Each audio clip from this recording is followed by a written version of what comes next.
What is the single worst mistake you could make while trying to rob a bank or break into a house? Whatever you just thought of, none of these three people thought of it either. And not a single one of them saw it coming. June 9th, 2011. Gastonia, North Carolina. James Verone woke up that morning and did something that most people would find strange given what he was about to do. He followed his usual routine. He got dressed carefully. He made himself presentable.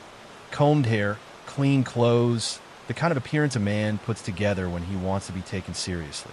He had already paid his last month's rent a few days earlier. He had already donated most of his furniture to neighbors and friends who needed it more than he did. He had already checked out of the apartment he had been living in and moved into a Hampton Inn down the road for the final few nights. A small, quiet room where he had been thinking through every detail of what he was about to do. He was 59 years old. For 17 of those years, he had worked as a Coca-Cola delivery driver. The kind of job that sounds simple until you understand what it actually involves. You are on your feet from before sunrise. You are lifting cases of bottles and loading docks and climbing in and out of a delivery truck dozens of times a day in heat and rain and cold, on routes that stretch across hours, on a schedule that does not accommodate the slow accumulation of damage that physical work does to a body over time. His back was in bad shape. 2 ruptured discs that sent pain down his legs when he moved certain ways. His left foot had been causing him to limp for months. Something had gone wrong in there that he could not diagnose and could not afford to have diagnosed. His knuckles ached constantly from arthritis. He had developed carpal tunnel syndrome in both hands that made even simple tasks like opening a jar or turning a steering wheel genuinely painful. And then, on top of all of that, he had noticed a growth on his chest. He had gone to 6 different places trying to get someone to look at it. 6 separate facilities. Not one of them would see him without health insurance. He did not have health insurance. He did not have a job. After his years at Coca-Cola had ended, the company downsized, his route disappeared, and at nearly 60 years old, his options for finding equivalent work were limited. He had tried desperately to find something steady and had not been able to. His savings were gone. He had applied for early Social Security and been told he did not qualify until 62. He had applied for disability and been turned down. He qualified for food stamps. The growth on his chest sat there, unexamined, while he sat in his apartment trying to figure out what to do next. That morning at the Hampton Inn, before he did anything else, he sat down at the small desk by the window and wrote a letter. He addressed it to the Gaston Gazette, the local newspaper. He explained what he was about to do and why. He wrote the words he wanted people to understand. And then he added one line, a single sentence, that would be quoted in newspapers around the world within 48 hours. I am a sound mind, but not so much sound body. He folded the letter. He sealed the envelope. He walked to the nearest mailbox and dropped it in. Then he went back to the Hampton Inn, picked up his things, walked out to the street, and hailed a cab. He told the driver to take him to New Hope Road. Here is the thing about James Verone that you have to understand before the rest of this makes sense. He was not impulsive. He was not desperate in the chaotic, unraveling way that desperation usually presents itself. He was not a man who had simply run out of options and snapped. He was, by his own account and by the account of everyone who spent time with him, a logical person, a methodical person, someone who approached a problem the way you would approach a diagram. Lay out all the routes. Identify which ones are blocked. Follow the one that actually leads somewhere. He had spent the better part of 3 years trying to solve his healthcare problem through legitimate channels. He had applied for disability twice. Both times the application had not come through. He had applied for early Social Security. He had been told to wait. He had tried to find part-time work, cashier jobs, delivery jobs, anything his body could manage, and had found that the combination of his back, his foot, and his arthritis made sustained physical work nearly impossible, and that at 59, with a spotty recent employment history, the competition for desk jobs was not going to end in his favor. The growth on his chest was still there, still unexamined, still sitting in the back of his mind every day as something that might be nothing or might be something catastrophic, and he had absolutely no way of knowing which. He sat down one evening and thought it through properly. If he went to prison, the state was legally required to provide him with medical care. This was not a loophole or a gray area. It was the law. If you were in state custody, the state was required to give you medical care. No exceptions. He would have access to doctors and nurses and actual diagnosis and treatment. He would receive, at the state's expense, what 6 clinics had refused to give him because he could not pay. All he had to do was get arrested. The question was how to engineer an arrest that was controlled, nonviolent, and resulted in a sentence long enough to actually be useful. He had done the arithmetic. He was 59. Social Security kicked in at 62. If he could get a 3-year sentence, he would come out the other side with his health addressed, his benefits available, and a clean start. He had already been researching condominiums in Myrtle Beach. He had spoken to a realtor. He was not planning this for next week. He was planning this for the rest of his life.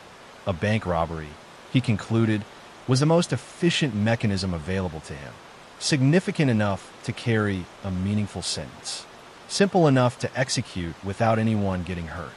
He was very clear on this last point. He did not want to frighten anyone beyond what was unavoidable. He was not interested in money. He was not threatening anyone. He would ask for $1. $1 made the point cleanly. $1 said, "This is not about money. This is about something else, and I need you to understand that." $1 was the most logical amount he could think of. The cab dropped him on New Hope Road just before 1 o'clock in the afternoon, and he looked along the street and picked a bank at random. RBC Centura Bank, 500 South New Hope Road. He walked in through the glass front door into the cool, air-conditioned quiet of a Thursday afternoon branch. It was not busy. A few customers at windows. The kind of ordinary midday banking atmosphere that nobody pays much attention to. He walked to the teller window and waited his turn. The teller on duty was a woman named Kathy Zimmerman. He handed her a note. The note read, "This is a bank robbery. Please only give me $1. Kathy Zimmerman read it. She looked up at him. He was standing there calmly. 59 years old, unremarkable appearance, no weapon visible, no raised voice, nothing about him that looked like the bank robber she had likely seen in training videos. She opened her drawer and counted out $1 and slid it across the counter to him. The moment he turned away from the window, she stepped back from her station and moved toward the back of the branch. She later told the 911 dispatcher that she had been genuinely frightened. She had believed he might be armed, that the calm exterior might be concealing something dangerous. The dispatcher could hear the tension in her voice. She said, "He can hear everything I'm saying, so I'm in a back room. Please hurry." Verone did not know any of this was happening. He was standing on the other side of the lobby holding his dollar, looking around the room with the unhurried expression of a man who has accomplished what he came to do and is in no particular rush about what happens next. He turned back toward the teller window. He cleared his throat. He said, in the tone of someone making a perfectly reasonable request after a perfectly ordinary transaction, "I'll be sitting right over there in the chair waiting for the police." And that is exactly what he did. He walked to the waiting area near the front entrance, chose a chair, sat down, and folded his hands in his lap. He waited. He did not fidget. He did not look at his watch. He sat there with the patience of someone who has been waiting for 3 years and can manage a few more minutes. Officers arrived within minutes. They came through the door looking for an active bank robbery and found a 59-year-old man sitting in a waiting room chair with $1 in his pocket and no apparent plans to be anywhere else. There was no chase, no standoff, no negotiation of any kind. He stood up when they approached, gave them his name, and walked out with them without a single word of resistance. On the way out, before they got to the patrol car, he turned to one of the officers and asked for medical attention. This is where things got complicated for James Verone. Not because he got caught. Getting caught was the plan. Not because he was charged. Being charged was the plan. The complication was more specific than that. It was a legal technicality that cut directly through the mathematical center of everything he had spent 3 years designing. He had committed what he understood to be a bank robbery. In his mind, that meant a bank robbery charge, which meant a federal felony, which meant a serious sentence, which meant 3 years of state-provided medical care and a clean exit into Social Security at 62. What he had actually committed under North Carolina law was misdemeanor larceny from a person. The distinction was significant, and it worked entirely against him, because he had not explicitly threatened violence, because he had not displayed or implied a weapon, because he had not made any verbal demand that could be characterized as a threat, and because the amount taken was $1, which fell considerably below the threshold for felony theft. The state could not charge him with felony bank robbery. The maximum sentence available for misdemeanor larceny from a person was nowhere near 3 years. The entire mathematical architecture of his plan had been built on a legal classification he was not actually going to face. A doctor who examined him during his jail intake assessed the situation in one sentence. He told Verone he was manipulating the system. Verone looked at him and said, "If it is called manipulation, then out of necessity because I need medical care, then I guess I am manipulating the courts to get medical care." He was not wrong. Within hours of his arrival at Gaston County Jail, he had been seen by nurses. The growth on his chest had been examined. His back and his foot had received attention. The 6 clinics that had refused to see him had still never seen him. The jail had seen him the same day he arrived. His bond was set at $2,000. He had no intention of posting it. Posting bond meant going home, and going home meant going back to the Hampton Inn with no insurance and no diagnosis and a growth on his chest that nobody outside of jail had agreed to look at. He stayed in Gaston County Jail and received the medical care he had planned for. When reporters from the Gaston Gazette, the same paper he had mailed his letter to that morning, asked if he had any regrets, he took a moment before answering. Then he said no. James Verone served 12 months in Gaston County Jail. Not 3 years, 12 months, because the charge was misdemeanor larceny and the system processed it exactly as the charge required. In 2012, he reached an agreement with prosecutors, pleaded guilty, and was released on time served. He walked out of jail on a quiet morning, having spent a year receiving the medical attention that had been the point of everything. He had learned in custody that the growth on his chest was not cancer. That was the answer he had needed most, the one he had been lying awake thinking about in his apartment, while 6 clinics turned him away. It was not cancer. His other problems, the ruptured discs, the foot, the arthritis, the carpal tunnel, those did not disappear. But they had been assessed. He had been treated for what could be treated. He knew what he was dealing with instead of spending every day guessing. He came out working on a book about his experience. He hoped the story might generate some income and help establish the next chapter of his life. He said openly that the year behind bars had been harder than he expected, that he had not fully accounted for how genuinely difficult incarceration was as a daily experience, but that given the choice again, knowing everything he knew now, he would make the same decision. Yes, it was worth it, he told WBEV when they interviewed him after his release. I had no other direction to go. I was afraid for my life. The story had traveled far beyond Gastonia by then. ABC News, Onpair, the Los Angeles Times, the Times of London, news outlets in countries where the American healthcare system was already something of a bewildering abstraction picked up the story of a 59-year-old Coca-Cola delivery driver who had committed a $1 bank robbery and sat calmly in a chair waiting for the police, and used it to illustrate something about the country he lived in that they found genuinely difficult to explain to their audiences. The jail doctor had called it manipulation. Verone had not argued with that. "I'm sort of a logical person," he said, and that was my logic. What I came up with. He had donated his furniture. He had paid his last month's rent. He had moved into a Hampton Inn. He had written a letter to the local newspaper and mailed it on his way to the bank. He had told the cab driver to take him to New Hope Road. He had handed a woman named Kathy Zimmerman a note asking for $1 and then sat down in a waiting room chair and waited. A 59-year-old man in genuine pain, with a growth on his chest that 6 places had refused to examine, had worked out through careful and methodical reasoning that the most direct path available to him ran through the front door of a bank with a politely worded note. And looking at the options he actually had in front of him, looking at what the system had and had not made available to him over 3 years of trying, it is genuinely difficult to argue that he was wrong.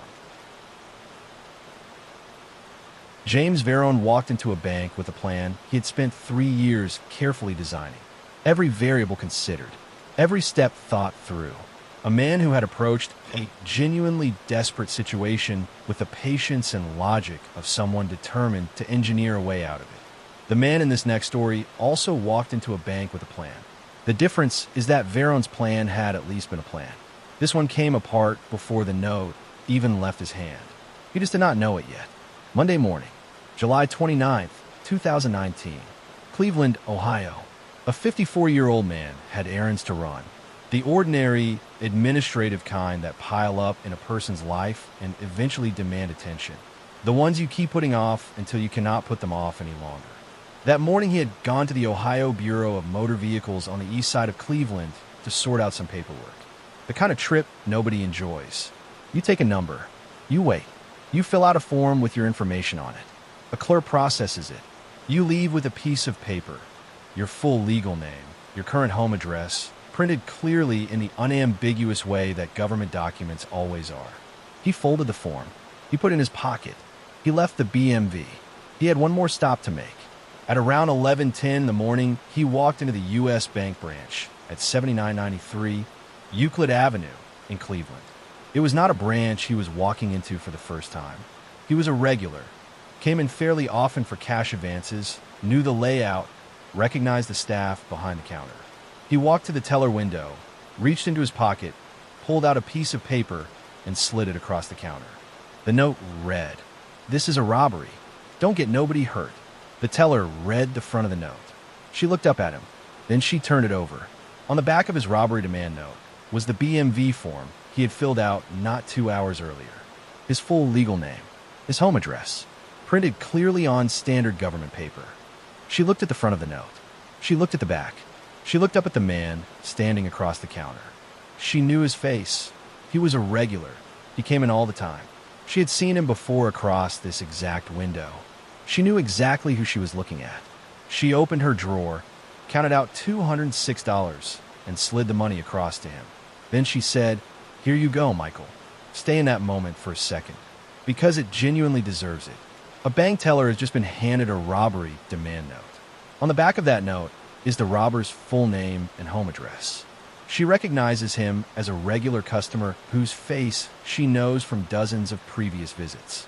She processes the note, counts out the money, hands it over, and addresses him by his first name, out loud, directly to his face, in the same calm, transactional tone she uses for every other customer who comes through her window. Michael Harrell took the $206. What happened inside his head in that specific moment is something the reporting never fully resolves. Whether the sound of his own name coming from the teller's mouth registered as something wrong, as an alarm, as a signal that something had gone sideways that he needed to urgently address. Whether he heard it and processed it and simply could not make sense of it in the moment. Whether he heard it at all. What the surveillance footage showed was a man walking out of the U.S. Bank on Euclid Avenue with the unhurried gait of someone who believes the hard part is behind him. No hesitation at the door. No pause in the lobby. No glance back over the shoulder. Just a man walking out into a Cleveland morning with $206 and no apparent awareness that anything had gone wrong. He walked out. He turned left or right on Euclid Avenue. He kept going. The teller watched him clear the door. Then she put down the $206 she had counted out. She picked up the phone. She called the police. She gave them his name, Michael Harrell, which she had read off the back of the note. She gave them his home address, also from the back of the note. She described his appearance in detail. She told them he was a regular customer who came in frequently for cash advances and that she had recognized him immediately. She told them what he was wearing when he walked out the door. She gave investigators everything they needed to find him, and she had gotten all of it from the back of the note he handed her. A warrant was issued within hours. The address on the note was already in the system. The surveillance footage confirmed the face matched the name. Investigators had everything they needed before the sun went down on Monday. Here is what investigating a bank robbery looks like when the suspect has already provided his name, home address, and a handwriting sample before he has even left the building. It looks like this. Investigators pull the surveillance footage and confirm the face on camera matches the name on the BMV form. They run the name through the system. They verify the address. They do the standard procedural work that exists for good reason. You confirm everything before you knock on a door. All of that happened. It just happened considerably faster than it usually does because every step that normally requires genuine investigative effort had already been completed by the person being investigated before he walked out of the branch. CNN described it as one of the least complicated manhunts in law enforcement history. Special Agent Vicki Anderson of the FBI's Cleveland Field office had worked enough bank robbery cases to have a frame of reference for this kind of thing. She noted that suspects leaving identifying information behind at scenes was not unheard of in her experience. People dropped wallets on the way out. Phones fell from pockets. Items with names or contact information ended up at crime scenes more often than the public might expect. The particular mental pressure of doing something you have presumably never done before, the adrenaline, the disorientation, the gap between how you imagined it going and how it is actually going, produced mistakes. But she was also clear that what happened here was different from all of those.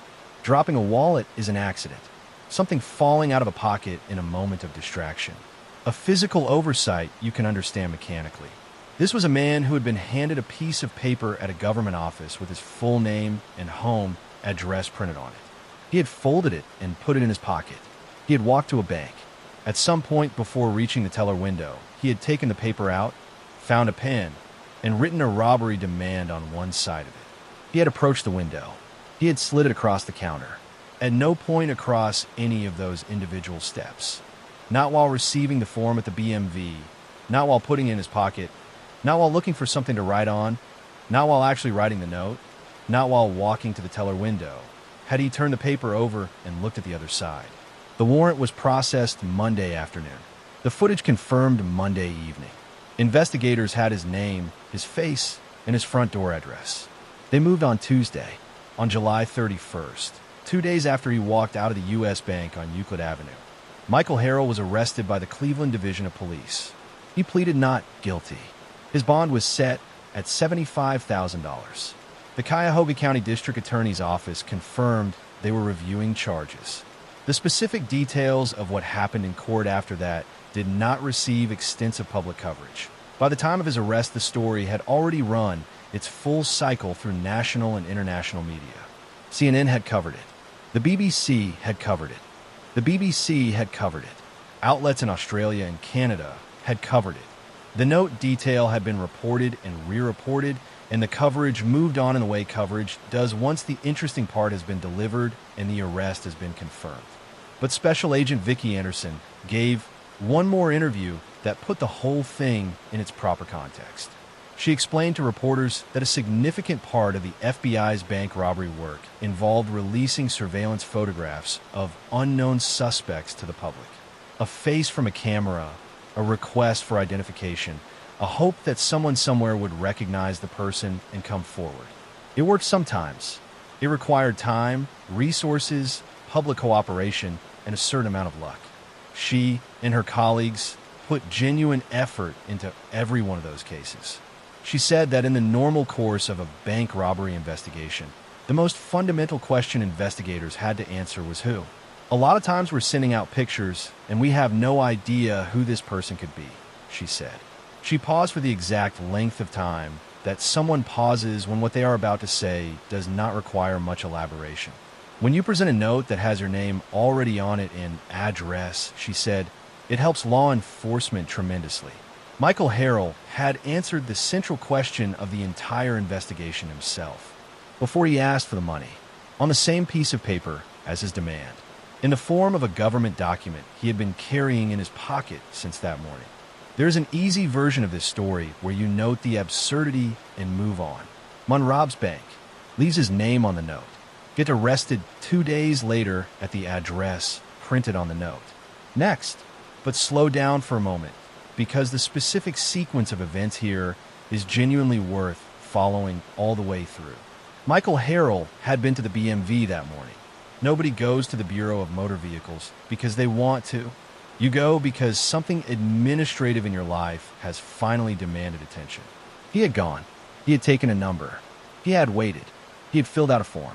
He had put it in his pocket and left.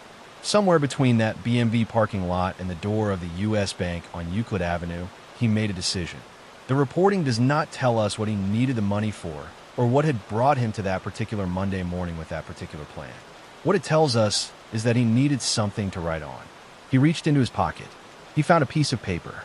He wrote, "This is a robbery. Don't get nobody hurt." He did not look at the other side.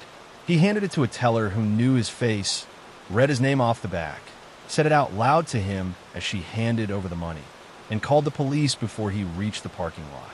Special Agent Anderson was asked whether the teller had been surprised when she flipped the note over and saw the name printed there.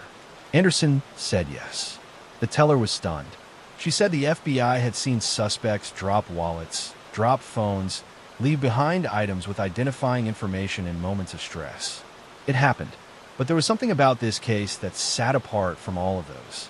In every other case, the mistake was accidental, a moment of physical distraction, something falling out of pocket. This man had the paper in his hand. He had written on it deliberately. He had approached a window and handed it over deliberately. And at no point in any of that had he once looked at what was on the other side. $206. Arrested at the address printed on the note. We still do not know why he needed it. Both of the previous cases were about plans that failed. At least those were plans. This one came apart before the note even left his hand. This final story is different from both of those in a way that is genuinely hard to categorize. This one is about a man who broke into a building in the middle of the night, found himself trapped inside it, and eventually had to call the police himself to come and get him out. The building he broke into was a business whose entire commercial purpose, the reason it existed, the product it sold, the specific experience it was designed to create for every single person who walked through its front door, was the challenge of escaping from a locked room. He had broken into an escape room, and he could not escape. Early Sunday morning, July 8th, 2018, Vancouver, Washington. Not Vancouver, Canada. Vancouver, Washington, a mid-sized city sitting just north of Portland across the Columbia River, that a strip mall on Northeast 78th Street in the eastern part of the city. The kind of strip mall that exists in every mid-sized American city. A long, flat commercial building with a row of unit doors across the front and a parking lot that sits completely empty in the hours before dawn when nobody is supposed to be there. Unit 7 was NW Escape Experience. Open since October 2016. Run by a husband and wife named Rob and Tamara Bertrand, who had spent 2 years building the business from the ground up. 3 themed rooms. A serial killer adventure called The Kill Room. Blood-spattered walls. Low lighting. Props designed to make even paying customers who knew exactly what they were walking in to feel genuinely uncomfortable. A room called the Hangover Hotel. And a room built around the 1971 disappearance of D.B. Cooper, the only unsolved case of air piracy in American aviation history, a mystery that had fascinated the public for decades. In all 3 rooms, the premise was identical. You were locked in. You had 60 minutes. You had to find the clues, solve the puzzles, work with your group, and get yourself out. Most people managed it. Some did not. At approximately 3:58 in the morning, a loud bang echoed through the empty building. Someone was trying to get in. He had not arrived at NW Escape Experience by accident, and he had not come unprepared. He had been working his way through the strip mall for some time before that 3:58 a.m. bang. He started at the rear of the building, trying to force the back door open by pushing and pulling at the handle. The handle came off in his hands, or rather, he knocked it completely off the door in the process of trying to force it. The door did not open. He had broken the one mechanism that might have let him back out the same way he came in, and he had done it before he was even inside. He moved along the exterior wall and found a lockbox mounted to the outside of the building. He broke it open. Inside were 3 keys. He used one of those keys to enter the mall's electrical service closet, a small utility space built into the building's infrastructure that gave access to the strip mall systems. He later told deputies that he went in to check whether the gas was working. This explanation did not fully satisfy investigators, but it was the explanation he gave. Once inside the electrical room, he noticed a wall that shared a boundary with the space next door, a vacant suite sitting empty beside NW Escape Experience. He punched through it. On the other side of the wall was the bathroom of that adjoining space. The suite turned out to be a physical therapy business called Sports Med and Rehab. Its front door, as it happened, was unlocked. He climbed through the hole he had made in the wall and found himself standing in the bathroom. He used it. He had brought a burrito with him, and he sat down and ate it there in the physical therapy bathroom in the dark at 4 in the morning, which is one of those details that seems completely absurd until you remember that a man who is trying to break into a building to find somewhere to sleep still has to eat. Then he found the interior door connecting the sports med and rehab space to NW Escape Experience. On the other side of that door, pushed up against it from inside the escape room, was a large set of storage lockers. He pushed. The lockers toppled over and hit the floor on the other side with a crash that Tamara Bertrand would later identify on the audio surveillance recording as the exact moment of entry, 3:58 a.m. He was inside. He made his way to the kitchen area at the back of the escape room and found a lone prop beer, a bottle used as set dressing in one of the themed rooms. He drank it. He found a TV remote on a counter and took it. He found a cell phone on the front desk and took that too, not knowing it was a non-functioning prop with no active service. Just a physical object placed there as part of one of the room scenarios. Then, with a beer in his stomach and a prop phone in his pocket, he decided to look around at what he had broken into. He walked toward the first themed room and pushed the door open. Rob Bertrand had one theory about what happened next. If you don't know what you're getting into, he said, stepping into that room is actually pretty scary. He was talking about the kill room, the serial killer adventure. A room designed around the premise that you had been locked inside a killer's basement and had 60 minutes to find your way out. Blood-spattered walls, dim, disorienting lighting, carefully placed props built to make the environment feel genuinely threatening. Not cartoon threatening, but the kind of threatening that activates something older and more instinctive. Paying customers who had signed a waiver, traveled to a strip mall on purpose, and paid for the experience sometimes still had to step outside and collect themselves before going in. Tamara Bertrand's assessment was more direct. I think he probably walked into the kill room, she told reporters. And with no lights on, I would be creeped out and I owned the place. He needed to leave. Immediately. Right now. He went looking for the exit and discovered that the situation he had created for himself over the past 20 minutes was considerably more complicated than he had accounted for. The rear door, the first door he had tried, had a broken handle. Because he had broken it. He had knocked the handle clean off the outside before he was even inside, and now would not operate from the inside either. He pushed on the door. It held. The front door of NW Escape Experience had a commercial lock mechanism that functioned differently from the inside than it did from the outside.